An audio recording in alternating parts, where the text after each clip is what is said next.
Bonsoir Pascal. Bonsoir. Alors un film, une comédie familiale, un rôle difficile à tenir puisque on va pas raconter le film, mais ça t'a demandé aussi de te ressourcer pour faire un rôle comme ça ou... Non, j'ai pas dû traîner dans les tribunaux pour faire un avocat, ni aller dans les backrooms pour jouer un homosexuel. Non, ça m'a pas demandé. J'ai été surtout emballé, absolument séduit par la force du scénario, et en découvrant le film au cinéma, pour la première fois, j'ai été ému, bouleversé, puis absolument convaincu du bien fondé de ce film.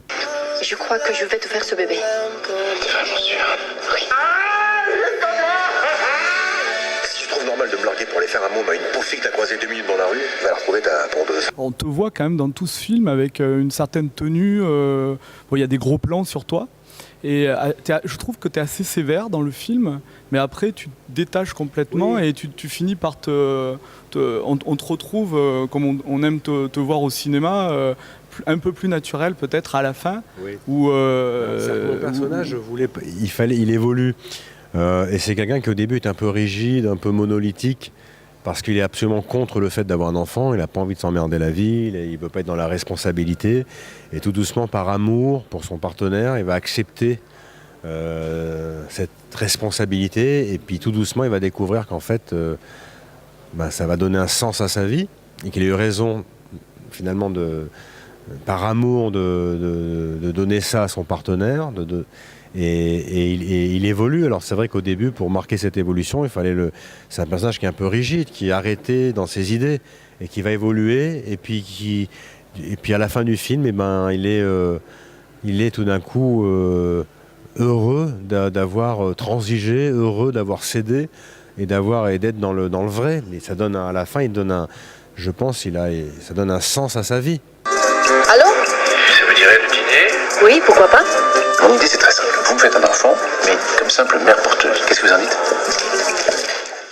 Tourner avec une comédienne aussi jolie, aussi magnifique que Pilar aussi, ça amène aussi un plus aussi dans un film comme ça aussi. Allez, moi Pilar, je pense que les gens vont la découvrir, mais c'est une vraie révélation. Elle est bouleversante, elle est juste, elle a des qualités très précieuses, je trouve, moi, pour une jeune comédienne. Elle est très impliquée. Je pense si elle se met vraiment à la langue française, je pense qu'elle a un bel avenir devant elle. Les gens vont penser à elle, elle est étonnante, renversante, mais j'aimerais aussi citer Anne Brochet, oui. qui est dans le film, apporte la touche un peu, on va dire, drôle et légère du film, mais qui le fait avec une telle... c'est un génie comique, c'est un clown, contrairement à ce qu'on peut penser. Anne Brochet, c'est quelqu'un de sérieuse, mais non, elle est barrée, et dans le film, elle amène énormément à l'humanité qui se dégage de l'ensemble. Je veux un enfant, Philippe. J'ai fait une demande d'adoption cet été. On n'a pas le droit d'adopter. Sauf si je me fais passer pour un hétéro célibataire. Mais pourquoi ne pas réaliser ce projet avec une femme? Mon histoire personnelle me conduit aujourd'hui à être célibataire. Est-ce que tu es devenu un militant de l'adoption pour les couples homosexuels, par exemple? Non, je ne suis pas militant, mais par contre, je suis fondamentalement pour, parce que je trouve que c'est toujours mieux pour un enfant d'être adopté par des parents qui demandent à partager cet amour, plutôt que de le laisser dans un orphelinat ou grandir à la DAS. La normalité, c'est pas nécessairement des parents hétérosexuels, c'est des parents qui aiment leur enfant. Et quand ils se livrent à cette démarche, quand ils font cette démarche pour adopter, c'est qu'ils ont une réelle envie d'avoir cet enfant. Donc je suis pour et encore pour. Okay. Même si au début j'étais mitigé, maintenant je suis pas militant, mais en tout cas fondamentalement pour. Bon, on va laisser partir Pascal parce qu'il a une autre avant-première à Montpellier. On te souhaite bonne chance dans tes prochains succès cinématographiques. Je pense qu'en ce moment tu dois être en tournage. Hein, et donc on te retrouvera ici dans le Midi. En tout cas, merci. C'est super, merci beaucoup. À bientôt. Merci Pascal.